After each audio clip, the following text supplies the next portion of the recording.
Bonjour, aujourd'hui je vais vous montrer comment faire une soupe marocaine, harira. Donc pour ça, j'aurai besoin de la viande, à peu près, ça doit être je sais pas combien, voilà, un bol, c'est de la viande coupée en petits morceaux.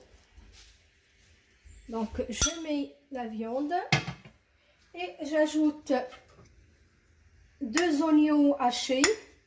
Ça a pris la couleur du persil parce que j'ai haché après. Donc, oignon haché. Là, c'est persil, coriandre et céleri, les trois. Haché aussi. Voilà. J'ajoute du pois chiche trempé la veille. Moi, c'est surgelé parce qu'il me restait de la dernière fois. Voilà. Donc, je mets mes pois chiches.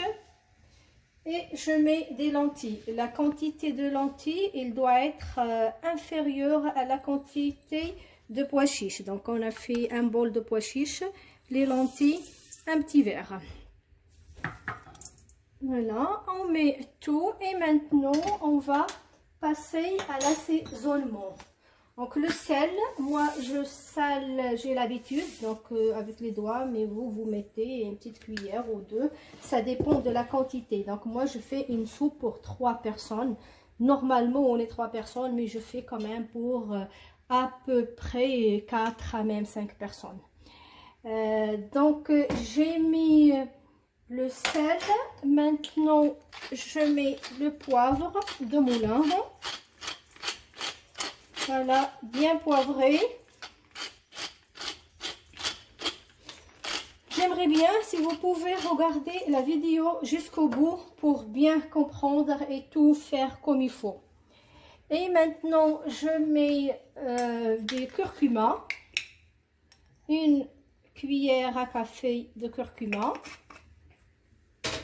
Je prends une cuillère à café de gingembre. Voilà.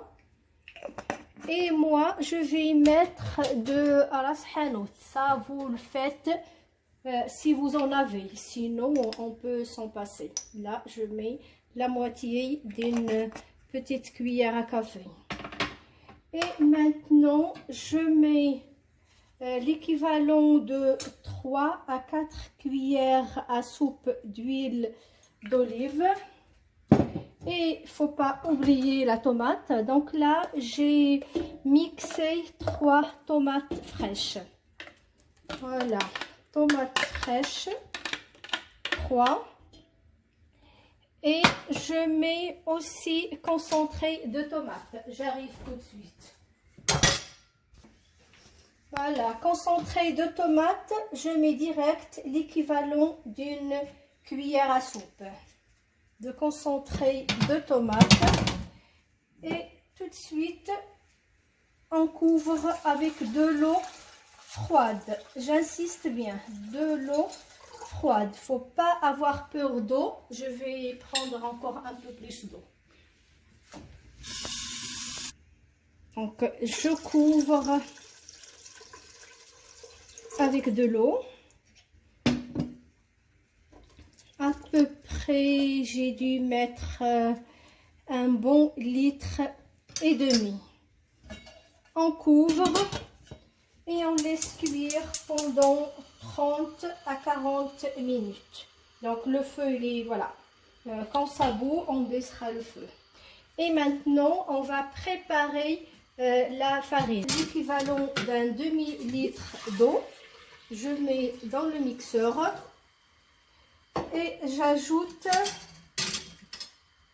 un verre de farine. Voilà.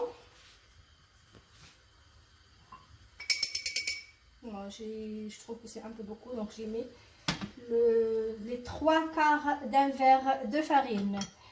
Et on mixe. Moi, je mets une pincée très peu de levure boulangère, mais vraiment très peu. Ça, c'est facultatif. Si on met la levure boulangère, la harira ou la soupe, il sera plus légère et plus digeste. Et on mixe et on laisse poser. minutes après, voilà la texture de notre soupe. Voilà. Et maintenant, on va ajouter la farine. Donc, je prends une spatule et j'ajoute la farine qu'on a mixée. Voilà. Je mets tout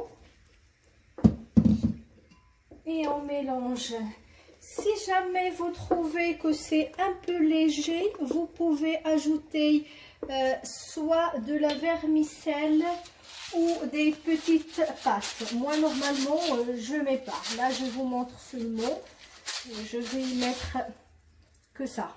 Parce que d'habitude, je ne mets pas, mais il y a beaucoup qui aiment mettre des petites pâtes dedans.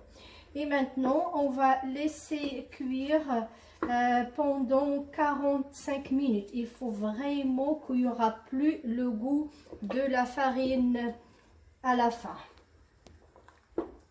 Et on se voit tout à l'heure pour vous montrer le résultat final. Et voilà, notre soupe est prête. Ils sont super bons. On peut l'accompagner de dattes ou d'autres choses. Et si cette recette vous a plu, abonnez, partagez et likez. Et à très bientôt. Bon appétit!